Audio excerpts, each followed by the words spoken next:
Hello friends, welcome to my channel the food fiesta. આજે તમારી સાથે શેર કરીશ હોમમેડ શ્રીખંડ બનાવવાની રેસીપી, જે ખૂબ જ સહેલી છે અને ખૂબ જ ઝડપથી બનીને તૈયાર થઈ જાય છે. તો ચલો જોઈએ આ ક્વિક અને ઇઝી રેસીપી. તમને મારા વિડીયોઝ પસંદ આવતા હોય તો એને લાઇક, શેર અને કમેન્ટ કરવાનું ના ભૂલતા.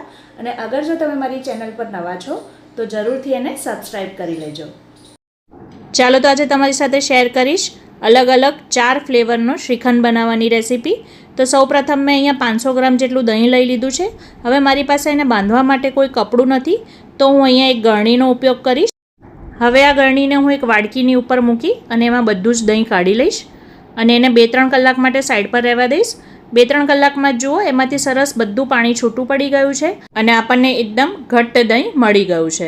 હવે આ દહીંને આપણે એક મોટા બોલમાં કાઢી લઈશું અને એમાં આપણે ખાંડ ઉમેરવાની છે. તો અહીંયા હું દળેલી ખાંડનો ઉપયોગ કરીશ. તો આ દહીંમાં મેં લગભગ 3 થી 4 મોટી ચમચી જેટલી ખાંડ એડ કરી છે. ધ્યાન રાખવાનું છે કે આપણે અહીંયા ખાટું દહીં નથી લેવાનું. હવે એને આપણે સરસ રીતે ફેંટી લેવાનું છે. તમે જેટલું સરસ એને ફેંટશો એટલું આ શ્રીખંડ તમારો ફ્લફી બનીને રેડી થશે અને એકદમ ઘટ્ટ બનશે. તો થોડીક જ મિનિટોમાં આ આપણો પ્લેન શ્રીખંડ બનીને રેડી થઈ ગયો છે. તમને હું બતાવી દઉં કે કેટલો ઘટ્ટ છે. જુઓ, છે ને એકદમ પરફેક્ટ. હવે સૌ પ્રથમ આમાંથી આપણે ઇલાયચી ફ્લેવરનો શ્રીખંડ બનાવીશું. તો એની માટે મેં અહીંયા વાટેલી એલચીનો ભૂકો લઈ લીધો છે. તો અહીંયા નાની 1 ચમચી જેટલી મેં અહીંયા એલચીનો ભૂકો એડ કર્યો છે. હવે એને સરસ રીતે મિક્સ કરી લઈશું. જો તમને એલચીના દાણા મોઢામાં આવે એ ગમતું ના હોય તો ધ્યાન રાખજો કે એનો એકદમ ઝીણો ભૂકો કરજો. ઘણા લોકોને આ ઇલાયચીના ફ્લેવરનો શ્રીખંડ બહુ ભાવતો હોય છે.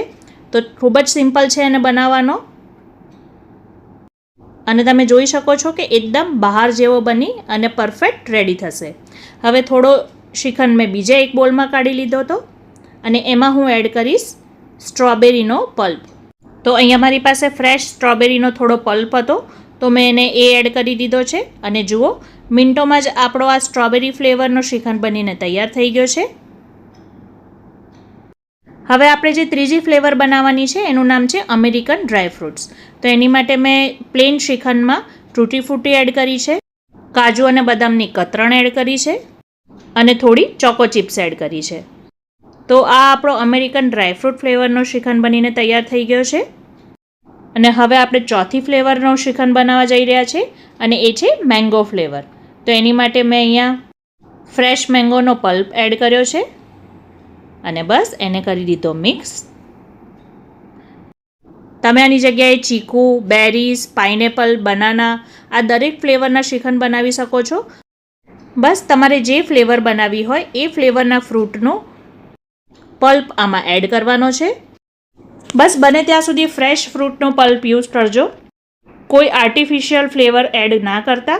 તો આ ફ્રેશ શ્રીખંડ ખાવાની કંઈક મજા જ ઓર હશે. તો આઈ હોપ તમને આ ક્વિક અને ઇઝી રેસીપી ખૂબ જ ગમી હશે. તો જરૂરથી આ રેસીપી બનાવો